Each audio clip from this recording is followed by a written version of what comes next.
Crime બ્રાન્ચે ગાંજુ નેટવર્કનું કર્યું પર્દાફાશ. ઓડિશાના અનિલ પાંડેની કરી ધરપકડ. 990 કિલો ગાંજુ કેસમાં ઓડિશા એસટીએફ ધરપકડ કરી હતી. ગુજરાતમાં 12 ગુનાનું વોન્ટેડ હતો. આરોપીનો ભાઈ પણ ડ્રગ્સ કેસમાં ઝડપાયો હતો. સુરત પોલીસ અને ઓડિશા એસટીએફે અગાઉ તેની મિલકત સીઝ કરી હતી. આરોપીનો પિતા અને તેનો ભાઈ ગાંજાના કેસમાં સંડોવાયેલા છે. ટ્રેનમાં ગાંજાનું નેટવર્ક ચલાવતા હતા. ટ્રક દ્વારા રોડ મારફતે ગાંજુ સપ્લાય કરતા હતા. 2021માં પણ આ આરોપી ઝડપાયો હતો. અમદાવાદમાં વટવા અને ગ્રામ્ય વિસ્તારમાં ગોડાઉન ભાડે રાખીને ગાંજો સપ્લાય કરે છે. ગુજરાતના ગાંજાના મુખ્ય સપ્લાયર હોવાનું સામે આવ્યું છે. ઓડિશામાં નક્સલ એરિયામાં ગાંજાનું ખેતી કરે છે. આરોપીનો આખો પરિવાર ગાંજોના વ્યવસાય સાથે જોડાયા હતા. આ આરોપીઓએ ગાંજાની હેરાફેરી માટે મજૂરો પણ રાખ્યા હતા. જયંતિભાઈ ઠક્કર, ન્યૂઝ 16 ગુજરાતી.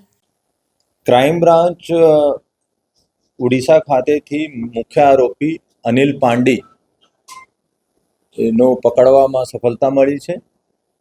ત્યાં 990 કિલો જેટલા ગાંજાના કેસમાં એસટીએફ દ્વારા ધરપકડ કરવામાં આવેલ હતી. અત્યાર સુધી એના વિરુદ્ધમાં કુલ 12 ગુના ગુજરાતમાં અલગ અલગ જિલ્લાઓમાં અને રેલવેમાં પણ ગુના દાખલ થયેલા છે. એનો ભાઈ પણ ઘણા બધા એનડીપીએસ કેસોમાં પહેલાં પકડાઈ ચૂક્યા છે અને સુરતથી એના વિરુદ્ધમાં પીટ એનડીપીએસમાં પણ ધરપકડ થઈ હતી.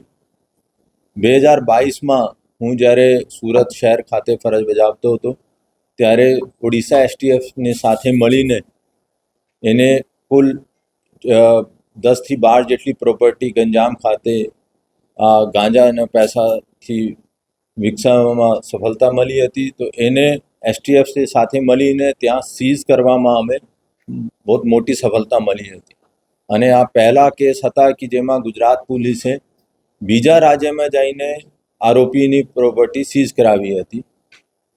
એનો જો પિતા છે વૃંદાવન પાંડી, આ પણ ગાંજાનો કેસમાં વોન્ટેડ છે.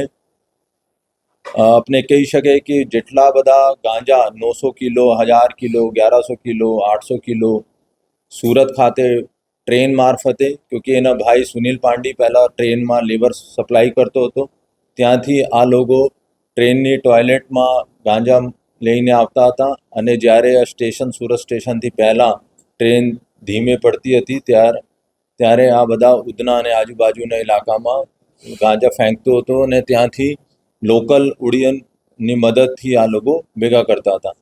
પછી આ લોકો ટ્રકને રોડ મારફતે પણ ગાંજાનો સપ્લાય કરવાનો શરૂ રાખ્યો હતો. અને સુરતમાં પણ 800 કિલોનો કેસ કરવામાં પોલીસનો સફળતા મળી હતી. અમે ત્યાં ઓડિશામાં ઇન્ફોર્મેશન મોકલી હતી અને ત્યાં પણ 2021માં 990 જેટલા કિલોગ્રામ ગાંજાનો કેસ થયા હતા. કહી શકે આ લોકો બહુ વ્યવસ્થિત રીતે નેટવર્ક ચલાવતો હતો. અહીંયા સુરતમાં પાંડેસરા, ઉધના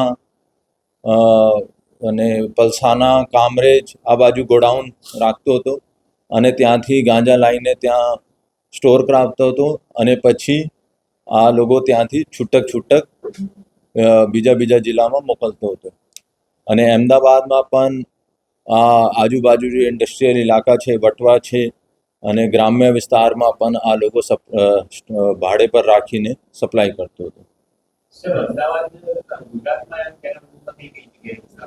અમદાવાદમાં, જૂનાગઢમાં છે, સુરત શહેરમાં છે, રાજકોટ ગ્રામ્યમાં છે, સુરત રેલવેમાં 2 છે, સુરત શહેરમાં 3-4 ગુના છે અને અમદાવાદ સિટીમાં 2 ગુના છે, ગ્રામ્યમાં. અત્યારે એટલી લિસ્ટ છે અને ઘણીવાર શું હોય છે કે આ મેઇન સપ્લાયર સુધી નામ ખોલી શકતા નથી, પર અધૂરો નામ અનિલ ઉર્ફે એવા નામથી એને હોઈ શકે કે એનું નામ ખુલ્યા છે, પર પૂરા નામ નથી ખુલ્યા. હવે એની ઇન્ટેરોગેશનમાં પૂરો નામ ઓર ક્યાં કોણ સે ગુનામાં વોન્ટેડ છે ખબર પડશે. એમાં અમદાવાદ શહેર ડીસીબી ખાતે 2018નો ગુના છે અને એમાં એનો અટક કરવામાં આવ્યો છે.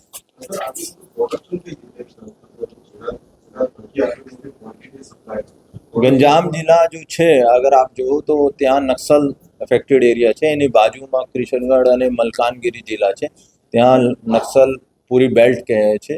આ નક્સલ વાદનો ફાયદા લઈને ત્યાં લોકો ચોરી છુપેથી ગાંજાનું ખેતી મોટે પૈમાનામાં કરતો હતો.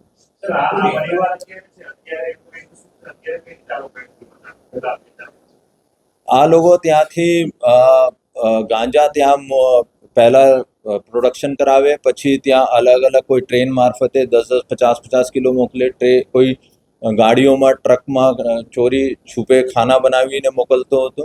અને અહીંયા પણ જેવી રીતે એનો બધા જો લેબર છે ઇન્ડસ્ટ્રીમાં, ટેક્સટાઇલમાં, ઓડિયન લેબર, આ લોકો એના માટે કામ કરતો હતો. અને ભાડે પર લોકો ગોડાઉન રાખતો હતો. એક મારી માહિતી મુજબ નંદુરબાર અને નવાપુર ખાતે જ્યારે ગુજરાત પોલીસે NDPS ઉપર ઘણી બધી દોષ જમા કરી, તો પછી આ લોકો આ બાજુના જો મહારાષ્ટ્રના જિલ્લા નંદુરબાર અને નવાપુરમાં પણ ગોડાઉન શિફ્ટ કરે.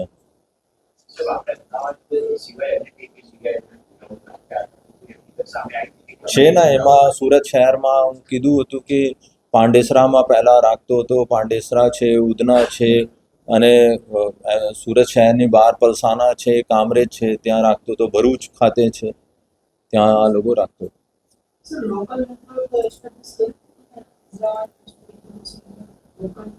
લોકલ નેટવર્ક આ લોકો રાખતો હતો, અને આ લોકલ નેટવર્ક મારફતે છૂટક 2 કિલો, 4 કિલો, 5 કિલો એવી રીતે ગાંજા સપ્લાય કરતો હતો. અને આ બહુ વ્યવસ્થિત રીતે કે પ્રોડક્શન જો કરે છે, એનો મેઇન સપ્લાયરનો ના ખબર હોય, એને આગળ રાખે અને પછી ગોડાઉનમાં કોણ સપ્લાય કરે છે, તાકે અગર કોઈ પકડાઈ જાય તો ઉપર સુધી ના જાય. એના માટે શું છે મની ટ્રેલ આ લોકોની ઘણા બધા જો ઉડિયન ત્યાં સુરતમાં કામ કરે છે, એના મારફતે જ્યારે આ લોકો વતન જાવતા હોય યા એના મારફતે એના પરિવારનો પૈસા મોકલતા હોય, એના લોકોનો ઘણા બધા અકાઉન્ટ્સ યુઝ કરે અથવા કેશ ત્યાંથી પૈસા મોકલતા હોય.